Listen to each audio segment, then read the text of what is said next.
이렇게 제단을 쌓으십시오 라고 하는 말씀의 제목입니다. 어떤 제단을 쌓아야 될까요? 먼저 여러분의 심령에 제단을 쌓을 수 있었으면 좋겠습니다.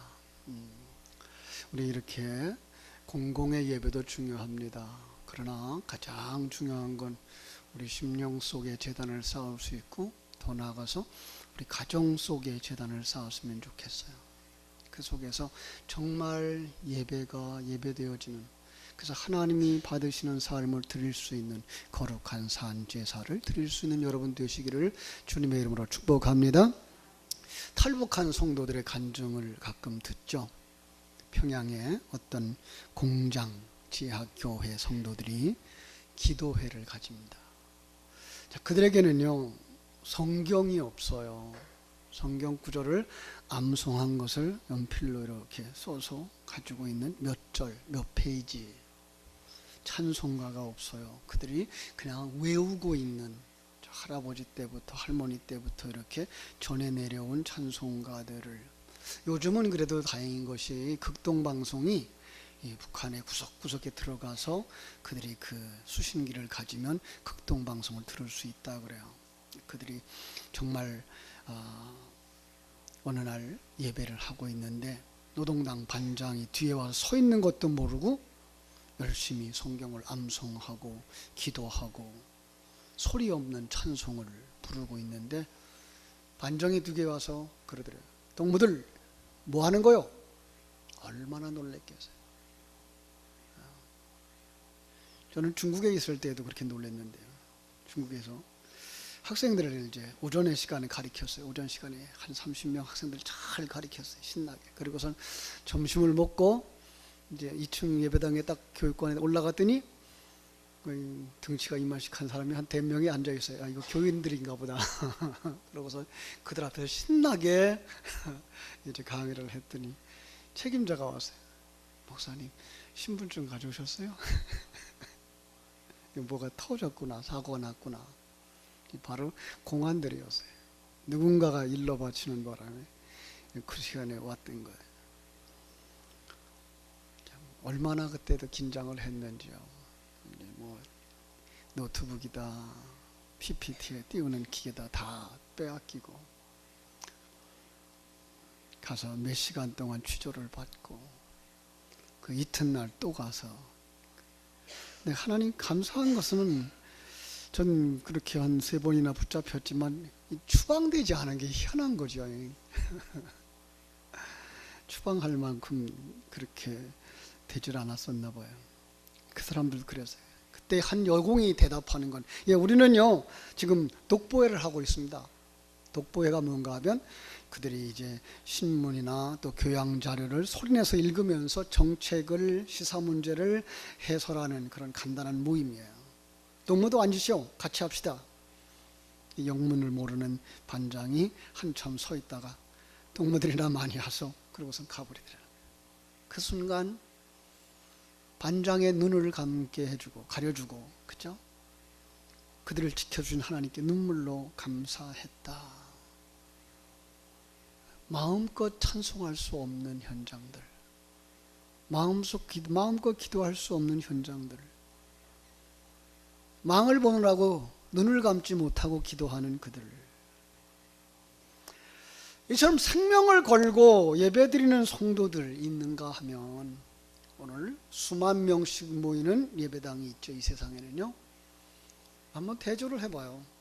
그렇게 수만 명씩 모이는 교회 속에 있는 성도들의 모습과 그렇게 숨어서 정말로 목소리도 내지 못하고 눈물로 기도하고 있는 그들의 그 예배가 하나님이 보시기에 어느 것이 더 아름다울까? 물론 그 규모나 그 형태를 가지고서 평가할 수는 없겠죠. 그럼에도 불구하고 오늘 이 자유로운 땅에서 마음껏 예배를 할 수 있다는 게 은혜고, 또 이렇게 예배할 수 있는 장소들, 덥습니다, 춥습니다, 그래도 이렇게 히터 마음껏 틀고 에어컨 마음껏 틀고 하는 이 시설은요, 사실 그렇게 세계 속에서 아주 귀한 장소들이에요. 아주 드문 장소들이에요. 그 속에서 정말 하나님을 기쁘시게 하는 그런 예배를 드릴 수 있다면 얼마나 좋겠어요. 여러분들의 예배가 그렇게 하나님이 받으시는 아름다운 예배, 하나님 기뻐하는 제단을 쌓는 자들이 되어지기를 주님의 이름으로 축원합니다. 여러분, 우리가 지금 제단을 어디에 쌓아야 될까요? 이제 출애굽기 20장으로 돌아가 보면요, 이스라엘 백성들이 머무는 곳이 지금 어디죠? 애굽을 떠나고 홍해를 건너고, 그죠? 광야길을 들어와서 지금 시내산 밑에 가 있는 거예요. 근데 그들에게 제단을 쌓으라고 하는 곳은 어딜까요? 이 40년 동안 방황할 광야였던 거예요. 그죠? 근데 그 광야에 그들이 제단을 쌓으면 거기에는 누가 임하여? 하나님의 임재가 있는 거죠. 그죠? 하나님의 임재가 있는 곳이 성전이고, 하나님의 임재가 있는 곳이 제단 쌓는 곳이에요. 우리의 심령이 거룩한 성전일 때 두세 사람이 이렇게 주의 이름으로 함께 모여 예배하는 그 장소가 하나님의 임재하는 장소인 거예요. 정말 언제나 어디서나 우리는 이런 제단을 쌓는 사람들이 되어야 할 줄로 믿습니다. 제단을 쌓는 곳을 한번 찾아봤어요. 창세기 12장에 보니까 5절부터 9절이에요. 한번 찾아보실래요? 찾으실 수 있는 분들은 빨리 찾으세요. 창세기 12장 5절로 9절. 창세기 12장 5절로 9절 찾으셨으면 같이 읽겠습니다. 아브라함이 그의 아내 사레와 조카 롯과 하란에서 모은 모든 소유와 얻은 사람들을 이끌고 가나안 땅으로 가려고 떠나서 마침내 가나안 땅에 들어갔더라. 아브라함이 그 땅을 지나 세겜 땅 모래 상수리 나무에 이르니 그때에 가나안 사람이 그 땅에 거주하였더라. 여호와께서 아브라함에게 나타나 이르시되 내가 이 땅을 네 자손에게 주리라 하신지라. 자기에게 나타나신 여호와께 그가 그곳에서 제단을 쌓고 거기서 베델 동쪽 산으로 옮겨 장막을 치니 서쪽은 베델이요 동쪽은 아이라. 그가 그곳에서 여호와께 제단을 쌓고 여호와의 이름을 부르더니 점점 남방으로 옮겨갔더라. 예, 하나님의 부름을 받고 본토 친척 아비 집을 떠나 머무는 그곳, 거기가 뭐예요? 가나안이었어요. 아브라함이 세겜 땅에 도착해서 어디 나무 밑에 이르렀어요? 상수리 나무 밑에. 이 상수리 나무, 제사 드리는 곳이었어요. 종교 의식이 있는 곳이었어요. 아브라함은 이제 그들이 가지고 있던 그 종교 의식을 행하는 그 자리에서, 어떤 면에서 형태는 똑같았을지도 몰라요. 그런데 대상이 완전히 다른 하나님 앞에 제단을 쌓는 거예요. 여러분, 이것이 바로 우리들의 변화된 예배예요. 우리는 장소가 예배당에 들어와 앉아있기 때문에 예배당이라고 하는 강단이 있고 의자가 있고 이렇게 음악하는 악기들이 있어서가 예배당이 아니라, 거기서 우리의 예배 대상자 하나님을 만날 때, 그곳이 선앙당이어도 괜찮고, 그죠? 집이어도 괜찮고 기도원이어도 괜찮고 어디든지 그곳이 어떤 곳이에요? 제단을 쌓는 곳이라는 사실입니다. 그렇습니다. 이제까지 그들은 어떤 제사를 드려왔어요? 똑같은 장소에서 알지 못하는 신, 어떤 면에서는 나를 위하여서 일해 준다면 어떤 신이라도 좋다라고 생각하는, 불신자들이 생각하는 신. 불신자들이 정말 위급한 상황이 처하면 누구 찾아요? 하나님 찾고 부처님 찾고 공자님 찾고 다 찾죠. 네. 그게 뭐예요? 모르는 신이에요. 무조건 내게 도움이 된다 그러면 어떤 신이라도 좋습니다라는 거예요. 그러나 정말 참 제단을 쌓는 사람은 그 제단의 예배의 주인공이 누군지를 아는 사람. 그죠?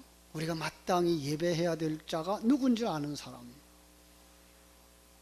그래서 거기서 제사하면 누가 응답합니까? 하나님이 응답하는 거예요. 그래서 7절에 보니까 여호와께서 아브라함에게 나타나셨다는 거예요. 제단을 쌓았더니 거기에 여호와께서 나타나신 거예요. 여호와께서 인도하시는 그 삶을 거기서 보게 되는 거죠. 거기에 단을 쌓은 제단, 제사, 예배, 그것은 아름다운 예배요, 하나님이 기뻐하는 예배요, 하나님이 받으시는 예배인 줄로 믿습니다. 그런데요, 이 제단을 쌓는다, 제사를 드린다 하는 얘기가 창세기 4장에부터 나오더라고요. 창세기 4장에 가보면 누구의 제사가 나오죠? 아벨의 제사와 가인의 제사가 나와요. 그죠?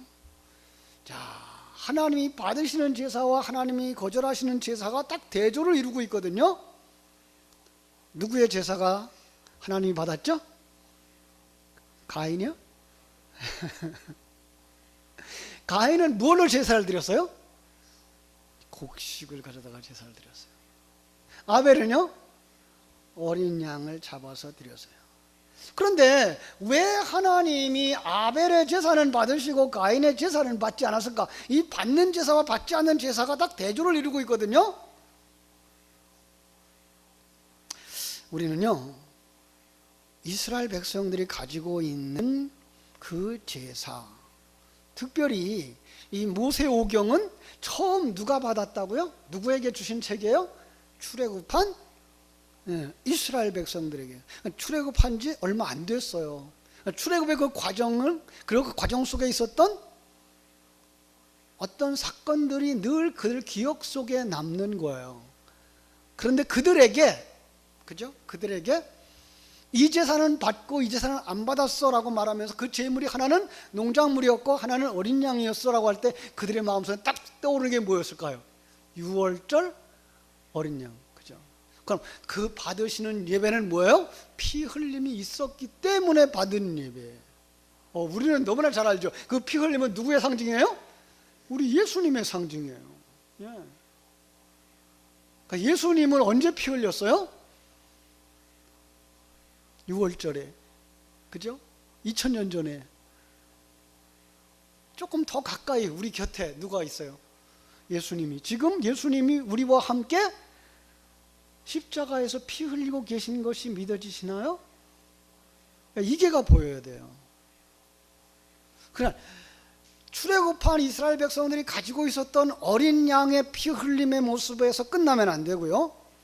어디까지 연결되어져야 되냐면 예수님의 십자가에서 피 흘림까지 연결되어져야 되고요. 근데 그 두 피 흘림의 현장이 바로 우리의 삶을 살아가고 있는 오늘 우리들의 삶 속에 있는 피 흘림이라는 사실을 연결시킬 수 있는 사람이 되어져야 그 사람이 눈이 열린 사람이에요. 예. 자, 다시 한번 여기서 피 흘림에 대한 이야기를 할 수밖에 없는데, 예수님이 왜 십자가에서 못 박혀 죽었다? 십자가가 뭘 상징한다 그랬죠? 시어머니가 십자가요? 남편이 십자가요? 말썽꾸러기 아들이 십자가요? 아니고 무엇이 십자가요? 로마라고 하는 나라의 원수된 자, 그 황제에게 원수된 자를 처형하는 처형의 도구예요. 어떤 나라의 대적자, 어떤 임금의 대적자, 바꿔 말하면 하나님 나라의 대적자 누구였어요? 타락했던 우리의 모습이에요. 예. 그 나라의 임금 대신 하나님의 원수된 자 누구? 나. 그걸 깨달아 알고 여기에 있으면 안 되는구나, 여기서 내려와야 되는구나 하는 걸 뭐라 그래요? 십자가 지는 삶. 이게 그거 쉽지 않은 거예요. 알기는 아는데 이 삶 속에서는 이게가 너무나 힘든 거예요. 그런데도 불구하고 그 십자가에 함께 죽음이 없으면 그 무덤에서의 부활은 있을 수 없다고 하는 사실이에요. 우리가 오늘 그 자기가 주인 되어지고 자기가 하나님 나라의 왕처럼 자기 인생의 왕처럼 살아가던 자리에서 내려오지 않는 한 그냥 하나님 나라에서 부활에 이를 수가 없다고 하는 거죠. 그죠? 그래서 가인의 제사는 용납되지 않은 거예요. 아벨의 제사는 하나님이 받으셨어요. 야, 그렇다면 오늘 무조건 저 북한 땅, 중국 땅에서 또 그 이슬람권 속에서 순교의 피를 흘려가면서 예배하는 그 사람들이라 그래서 그 사람들의 예배가 다 받아지는 걸까? 아니 화려하고 편안하고 예배당이 큰 교회라 해서 그 예배 속에 들어가 있는 모든 성도들의 예배가 다 거절되는 걸까? 그렇지 않은 거예요. 이 자유스럽고 평안한 이 환경 속에서 예배하는 자 중에도 하나님이 받으시는 자들의 예배가 있고 하나님이 거절하는 자가 있을 수 있고, 저 억눌려 있고 목숨을 걸고 예배하는 그들의 삶 속에서도 어떤 면에서 하나님이 받으시는 제사가 있고 하나님이 거절하는 제사가 있다는 거예요.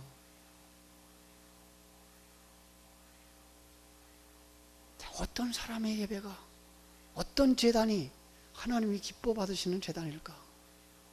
열왕기상 18장에 나오는 사건이 있죠.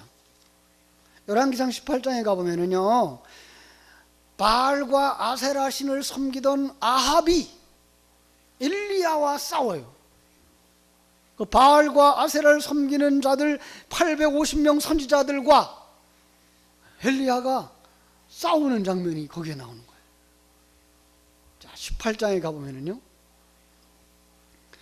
그 850명이 송아지 한 마리를 택해서 각을 떠서 나무 위에 놓고 불을 붙이지 아니하고 신의 이름을 불어서 신이 강림함으로 말미암아 제물을 받으심의 상징인 불이 내려와 그 제물을 태우자는 거예요. 그래서 850명이 어떻게 했어요? 아침 꿀뚝 새벽부터 목욕제게하고 그죠? 옷을 갈아입고, 누구한테서 본 거예요? 우리 조상들한테서 본 거죠. 그죠? 조상들은 아침에 정한수 한 그릇 떠다 놓는데도 불구하고 그들은 목욕제게하고 정성을 다했어요. 그들도 그랬단 말이에요.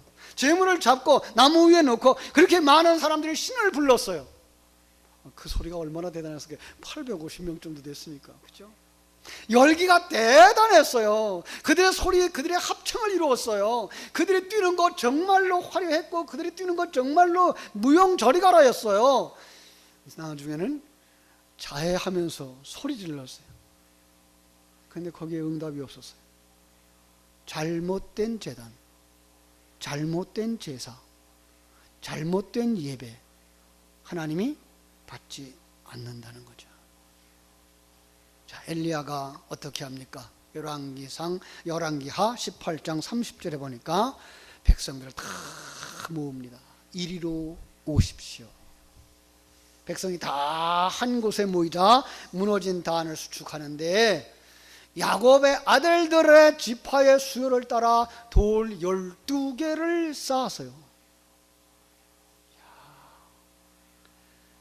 그리고 그 돌들로 제단을 쌓고, 대단한 제단 아니에요? 돌 12개 가지고 무슨 대단한 제단을 쌓겠어요. 그렇죠?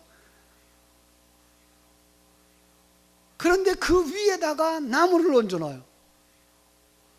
그 나무 위에 각을 뜬 송아지 한 마리를 얹어놓은 거예요. 그죠? 그리고 물을 12통이나 갖다 부었어요. 여기 숫자들이 상당히 재미있게 나와요. 그죠? 12개 돌, 12통 물. 12는 뭐의 상징이에요? 하나님의 아들의 상징.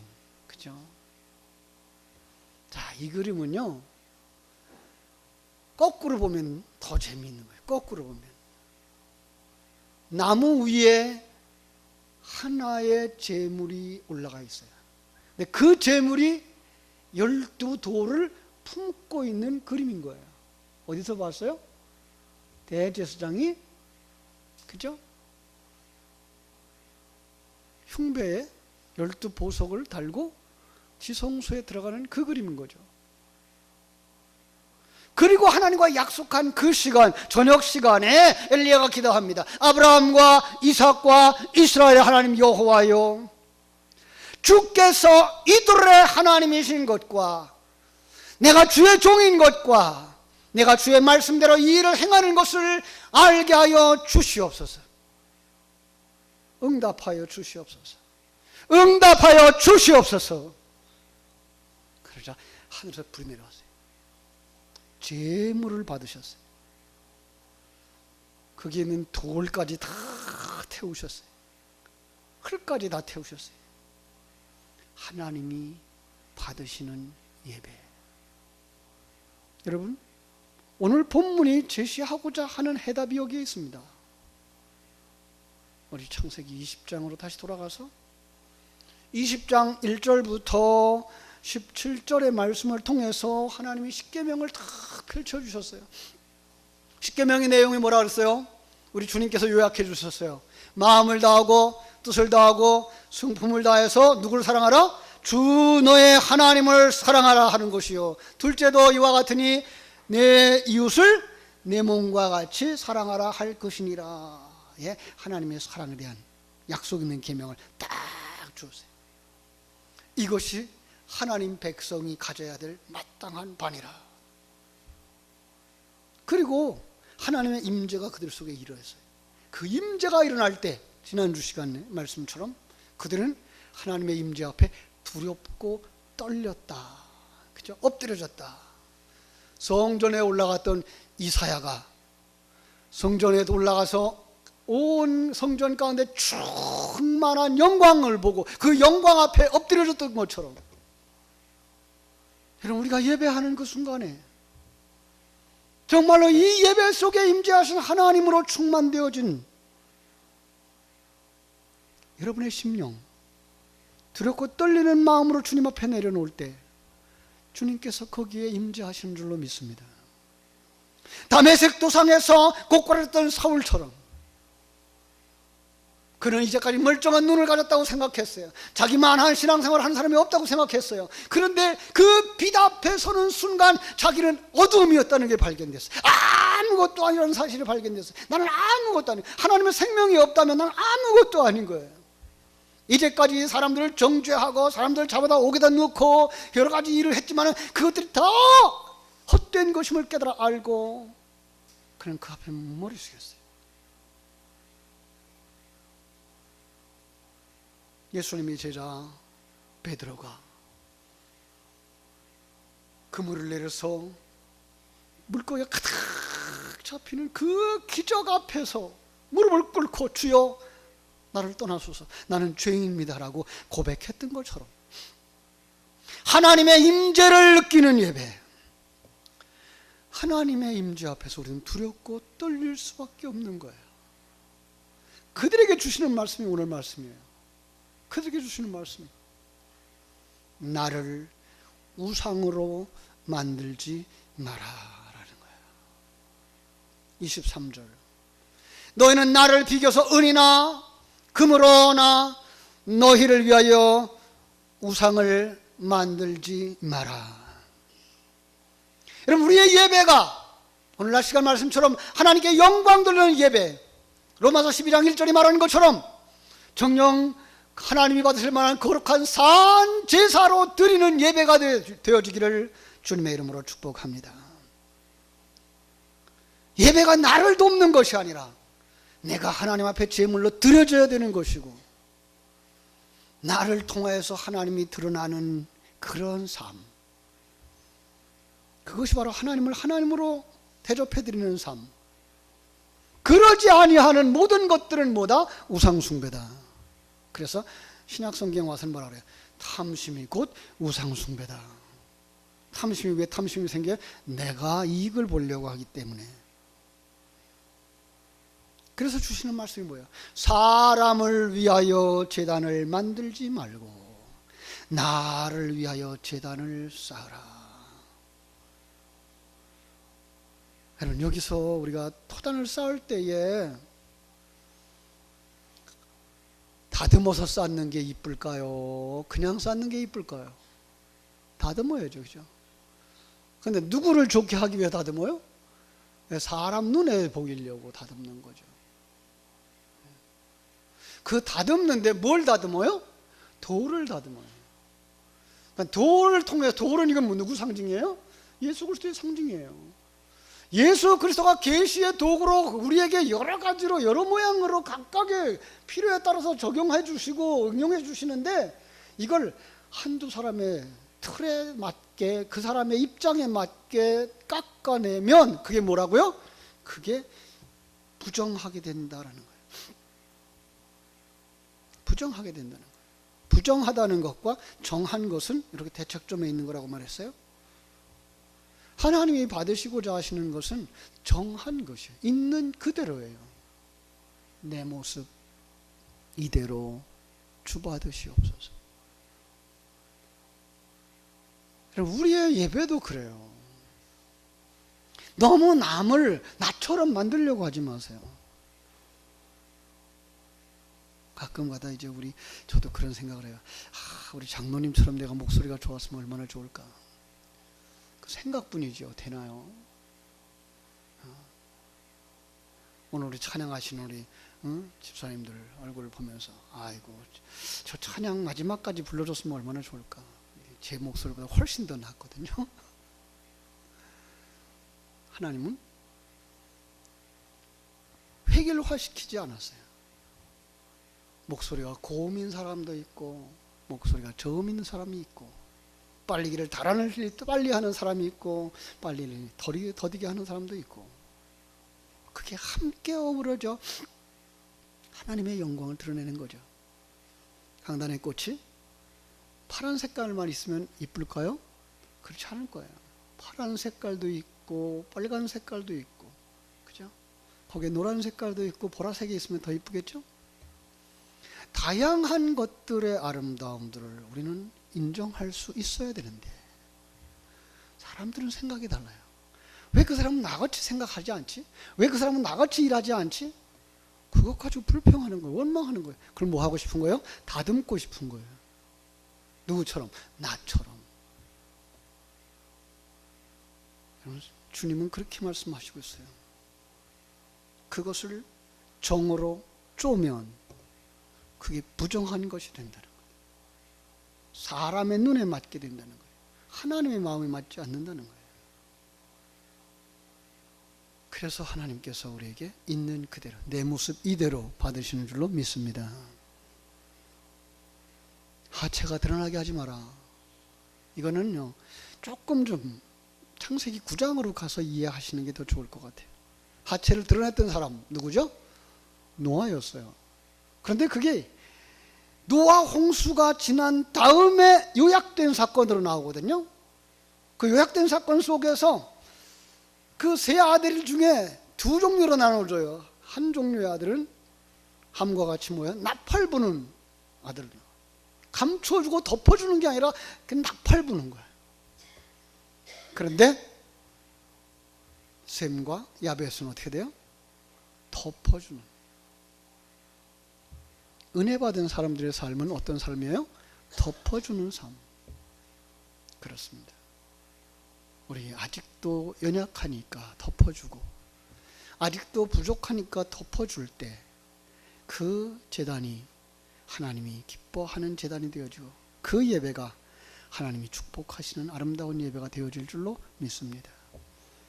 우리 나를 위한 예배가 아닌 하나님을 위한 예배로, 그렇죠?